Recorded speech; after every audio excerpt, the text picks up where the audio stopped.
Assalamualaikum warahmatullahi wabarakatuh. Bismillahirrahmanirrahim. Alhamdulillahirabbil alamin. Wassalatu wassalamu ala asyrafil anbiya'i wal mursalin sayyidina Muhammadin wa ala alihi wa sahbihi ajma'in. Rabbi shrah li sadri wa yassir li amri wahlul 'uqdatam min lisani yafqahu qawli. Rabbana zidna 'ilma warzuqna fahma wa waffiqna 'amalan maqbula amma ba'du. Bapak-bapak jemaah Masjid Nurul Ikhlas rahimakumullah, mari kita awali ngaji kita dengan membaca Al-Quran surat Al-Fatihah. Mudah-mudahan Allah Subhanahu wa taala membuka semua kebaikan untuk kita, memberikan ilmu yang bermanfaat fid din wad dunya wal akhirah. Apapun hajat dan permohonan kita, insyaallah dengan kita ngaji duduk di tempat yang paling mulia, kita yakin akan dimudahkan, dikabulkan hajatnya oleh Allah Subhanahu wa taala. Ala hadhihi niyyah al-Fatihah. A'udzu billahi minasyaitonir rajim. Bismillahirrahmanirrahim. Alhamdulillahi rabbil alamin. Arrahmanir rahim. Maliki yaumiddin. Iyyaka na'budu wa iyyaka nasta'in. Ihdinas siratal mustaqim. Siratal ladzina an'amta 'alaihim ghairil maghdubi 'alaihim waladdallin. Amin. Baik, ayat yang ke-92 halaman 62, temanya masih dari surah Al-Imran. Kita baca terlebih dahulu, kita nikmati membaca Al-Quran. A'udzu billahi minasyaitonir rajim. Bismillahirrahmanirrahim. Lan tanalul birra hatta tunfiqu mimma tuhibbun. وَمَا تُنْفِقُوا مِنْ شَيْءٍ فَإِنَّ اللَّهَ بِهِ عَلِيمٌ. كُلُّ الطَّعَامِ كَانَ حِلًّا لِبَنِي إِسْرَائِيلَ إِلَّا مَا حَرَّمَ إِسْرَائِيلُ عَلَى نَفْسِهِ مِنْ قَبْلِ أَنْ تُنَزَّلَ التَّوْرَاةُ قُلْ فَأْتُوا بِالتَّوْرَاةِ فَاتْلُوهَا إِنْ كُنْتُمْ صَادِقِينَ. فَمَنِ افْتَرَى عَلَى اللَّهِ الْكَذِبَ مِنْ بعد ذلك فأولئك هم الظالمون. قل صدق الله فاتبعوا ملة إبراهيم حنيفا وما كان من المشركين. Sadaqallahul azim. Allahumma arhamna bil Qur'an. Baik, Bapak-bapak, Mas Toto, ayat 92 ini temanya adalah bentuk infak kebaikan dan balasan infak.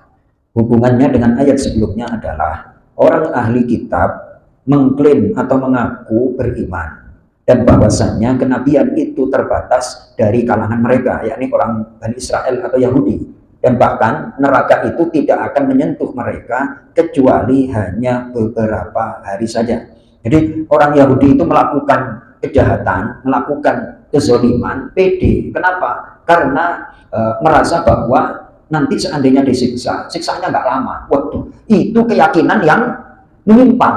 Nah, keyakinan yang salah itu akan sangat berbahaya. Silakan buka halaman 53. Halaman 53. Ini berbahayanya keyakinan kalau salah. Wah, repot. Udah salah pede lagi Mas Toto. Udah salah apa? Pede. Baik, halaman 53 baris ketiga dari atas, ayat 24. Dzalika, kita baca. Bismillahirrahmanirrahim. Dzalika bi annahum qalu lan tamassana an-naru illa ayyaman ma'dudat wa gharrahum fi dinihim ma kanu yaftarun. Baik, ayat 24 tapi dibaca dari ayat 23, terjemahnya aja Mas Oto. Tidak. Tidakkah engkau memperhatikan orang-orang yang telah diberi bagian kitab Taurat?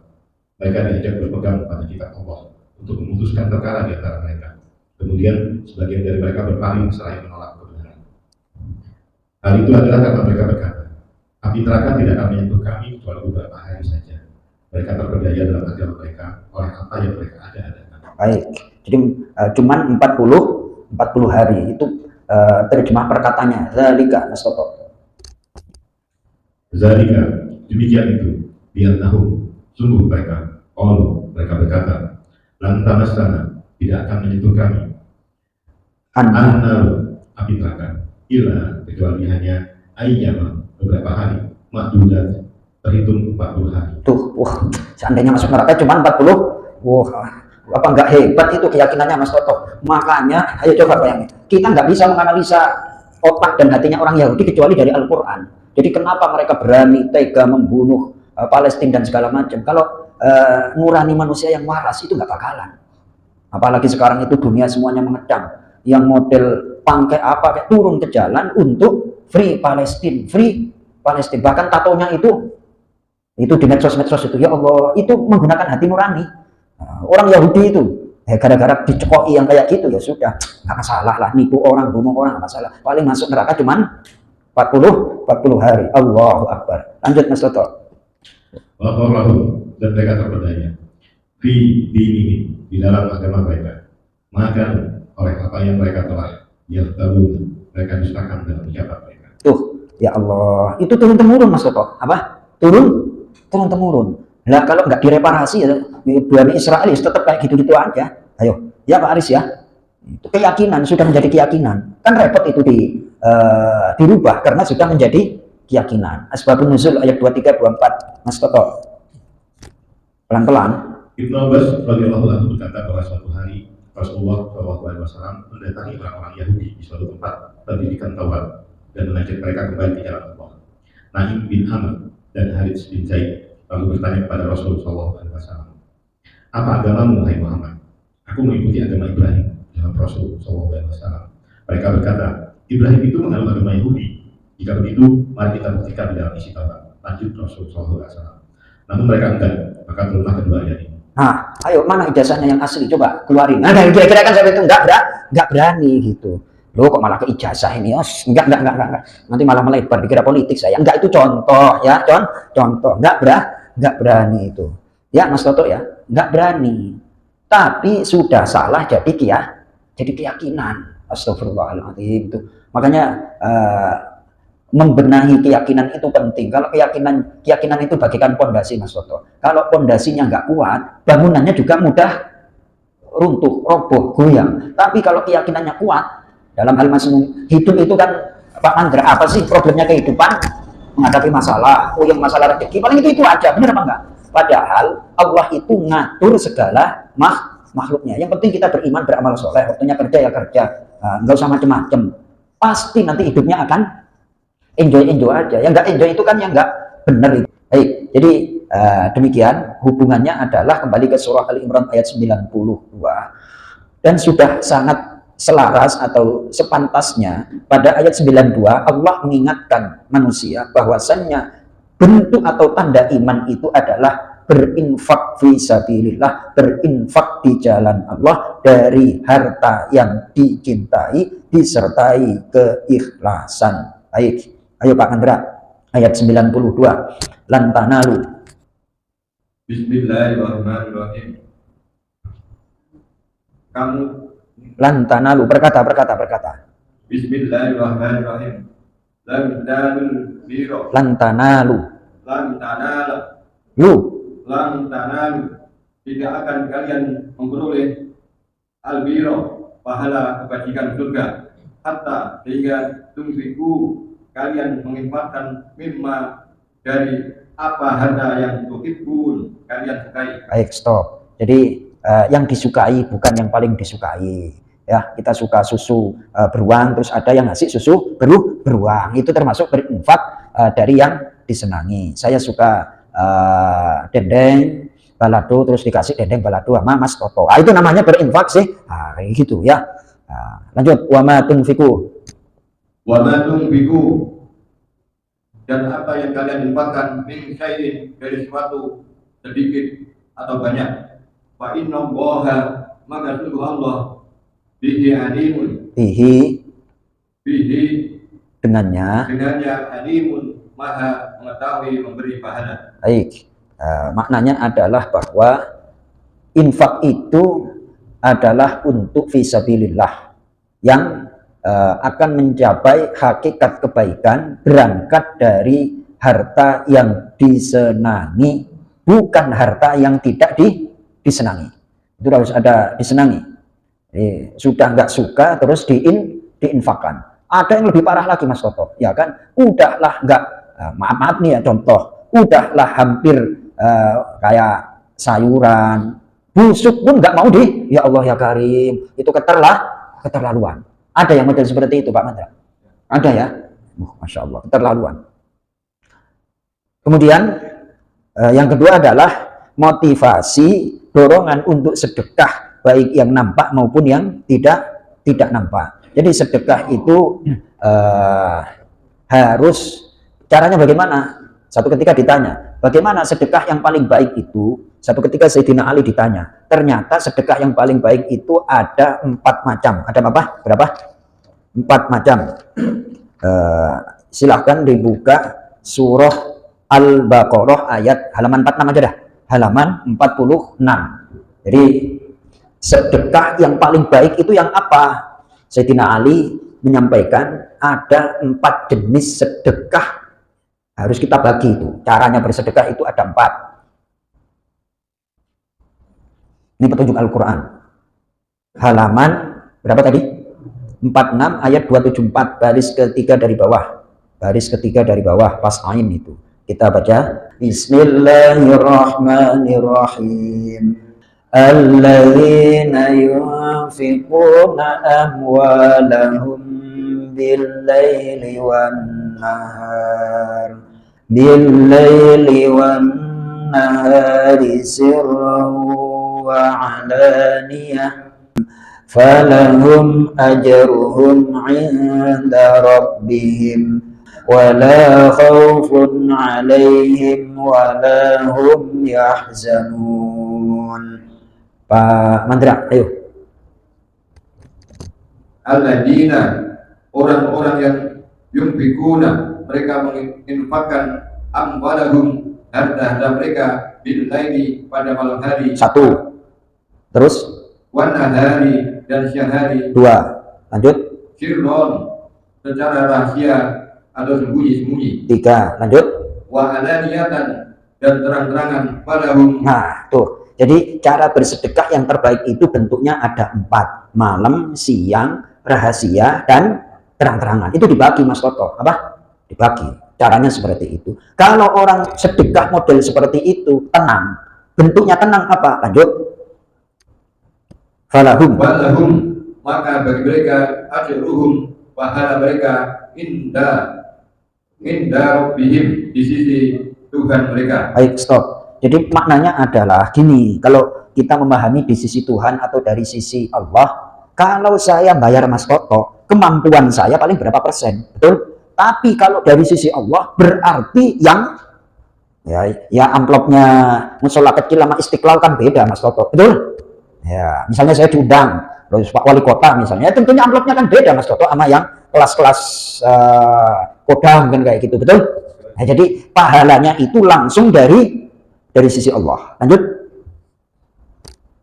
Wala khaufun, dan tidak ada rasa takut, khawatir, alaihim, atas mereka, wala, dan tidak akan hum yahzanun, mereka bersedih hati. Baik, jadi terjemah bebasnya ayat 274, pelan-pelan. Orang-orang yang menginfakkan hartanya malam dan siang hari, secara sembunyi-sembunyi maupun terang-terangan, mereka mendapat pahala di sisi Tuhannya. Tidak ada rasa takut pada mereka dan mereka tidak bersedih hati. Ternyata untuk mengobati agar hati tenang, di antara iman dan amal soleh, bersedekah, berinfak. Bentuknya ada berapa Mas Mandra? 4 ya. Malam, siang, sembunyi-sembunyi, dan terang-terangan. Terang-terangan itu motivasinya harus ada niat untuk sambil berdakwah, bukan pamer, harus sambil berdakwah. Ada yang rahasia, ada yang sembunyi-sembunyi gitu. Bentuknya, cara berinfaknya demikian. Baik, kita kembali ke ayat halaman 60-62. Dan saya yakin semua bapak-bapak di sini itu mempraktekkan masalah ini. Praktek ini udah. Jadi bagi Mas Toto, siang, malam, sembunyi-sembunyi, terang-terangan. Diatur Pak Aris ya, diatur. Alhamdulillah. Ya, harus ada terang-terangannya untuk dakwah, bukan untuk pamer, bukan. Kita orang beriman masa yang pamer, enggak lah. Lanjut Mas Toto, ayat yang ke-93. Kulu to'ami, setiap jenis makanan, karena adalah hilal halal di Bani Israel, bagi anak cucu Israel, Yakub bin Ishak bin Ibrahim, illa kecuali maharrama, apa yang diharamkan Israel oleh Israel, Yakub, ala atas nafsi dirinya sendiri, min qabli, dari sebelum antun hazal diturunkan Taurat. Kul, katakan Muhammad, faktu, maka kalian datanglah di Taurat, dengan Taurat, fatluha, lalu bacalah ia untuk membuktikan ucapan kalian. In kuntum, jika kalian adalah sholihin, orang-orang yang benar. Baik, di sini hubungan ayatnya adalah sebagai berikut. Surah Ali Imran mencakup mulai dari awal sampai ayat yang ke-93 untuk menegakkan dalil tentang keesaan Allah dan kenabian Nabi Muhammad Shallallahu Alaihi Wasallam, dan membantah ahlul kitab dan pengakuan mereka. Terus kemudian mereka mengaku mengikuti Nabi Ibrahim, mengaku mengikuti agama Nabi Yakub alaihissalam. Ceritanya Nabi Yakub itu pernah sakit Mas Toto. Setelah sakit mungkin karena kebanyakan makan daging onta, terus dia Nabi Yakub itu istilahnya tidak mengharamkan ya, menghindari makan daging onta dan susunya, terus diikuti oleh anak cucunya. Ini adalah ajarannya seperti ini. Enggak seperti itu ceritanya. Ceritanya adalah Israel itu, Nabi Yakub alaihissalam pernah sakit, kemudian akhirnya yang namanya sakit itu biasanya kan terus, mungkin kebanyakan ini harus dihindari. Di antara yang dihindari itu adalah daging dan susu onta oleh anak-anaknya. Ternyata bapak dulu nggak makan kayak gini, sehingga dijadikan keyakinan atau bagian dari agama. Itu ceritanya seperti itu. Kalau memang ada di dalam Taurat seperti itu, mana buktinya? Ditantang kan? Seperti itu. Ternyata mereka tidak berani, tidak mau untuk mendatangkan pengharaman makanan yang diharamkan oleh diri mereka sendiri. Baik, demikian maknanya. Saya terjemah bebasnya Mas Toto. Ayat yang ke-93. Semua makanan itu halal bagi Bani Israel, kecuali makanan yang diharamkan oleh Israel, Yakub, atas dirinya sebelum Taurat diturunkan. Katakanlah Muhammad, maka bawalah Taurat itu, lalu bacalah, jika kamu orang-orang yang benar. Baik, jadi di sini keterangannya jelas sekali. Diriwayatkan dari sahabat Abdullah bin Abbas bahwasanya baginda Nabi Shallallahu Alaihi Wasallam bersabda, sesungguhnya Nabi Yakub sakit dengan sakit yang keras, sakit parah. Kemudian dia bernazar, la in afahullah la yahrumanna ahabbat ta'am wasyarab alaihi. Niscaya dia akan menghindari makanan yang paling disukai dan minuman yang paling disukai. Dan ternyata makanan yang paling disukai itu adalah luhumal ibil, daging onta. Dan minuman yang paling disukai adalah albanaha, yakni susunya. Pas malam ini ngajinya apa namanya? Susu? Susu. Alhamdulillah. Ini benar susu beruang apa capnya aja Mas Toto? Yang benar aja. Iya kan? Masya Allah. Aneh-aneh itu. Bill brand kan kayak gitu. Benar Pak Del. Ternyata ngaji itu benar-benar ada mukjizatnya ya. Ada kaitannya. Itu ini enggak diharamkan. Ini dihalalkan. Termasuk susu beruang kata Pak Hadi Prabowo. Ini benar-benar susu beruang apa enggak? Dulu itu ada pembahasan dari guru saya Pak Haji Gunawan. Dulu kan ada susu kuda liar dari Lombok sana. Lah terus guru saya dipikir kayak gitu ya. Lah masa susu kuda liar merahnya itu loh, kudanya liar itu gimana kan?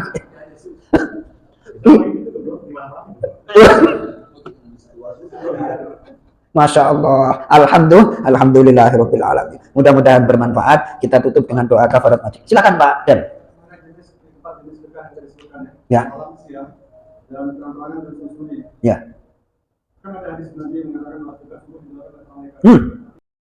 Sedekah subuh itu berangkat dari hadis sahih Muslim, sahih Bukhari, apa namanya? Ma min yaumin illa wa malakani yanzilan. Tidak ada dari hari kecuali dua malaikat turun. Yang satu mendoakan Allahumma anfik munfikon khalafan. Ya Allah, gantilah orang yang berinfak pada hari ini. Makanya itu hari ya. Terus apa namanya dikemas oleh bahasa ulama sedekah subuh. Itu sebenarnya ma min yaumin, tidak ada dari suatu hari. Hari itu kan dimulai dari ya subuh itulah. Tidak mesti subuh. Wallahu a'lam. Kurang lebih demikian Pak Del. Makanya ketika kita berinfak langsung didoakan, ya Allah gantilah apa namanya yang berinfak. Bagi yang menahan nggak mau berinfak, Allahumma ya Allah berikanlah kerusakan kepada orang yang menahan harta. Allahumma amsik talafan, jadikanlah orang yang menahan harta itu hartanya rusak. Maknanya rusak, tidak berkah. Wallahu alam. Kurang lebih demikian Pak Haji Deluza. Makasih. Cukup Pak Aris? Ya. Dilarang? Oh ya. Itu sebagai hukuman itu. Iya. Ya, itu karena hukuman. Karena pernah berbuat yang nggak benar, akhirnya dihukum oleh Allah Subhanahu wa Ta'ala. Itu karena kelakuannya sendiri, kelakuan orang-orang Yahudi. Besok kita bahas ya, Mas Pak Aris. Mudah-mudahan bermanfaat. Assalamualaikum warahmatullahi wabarakatuh.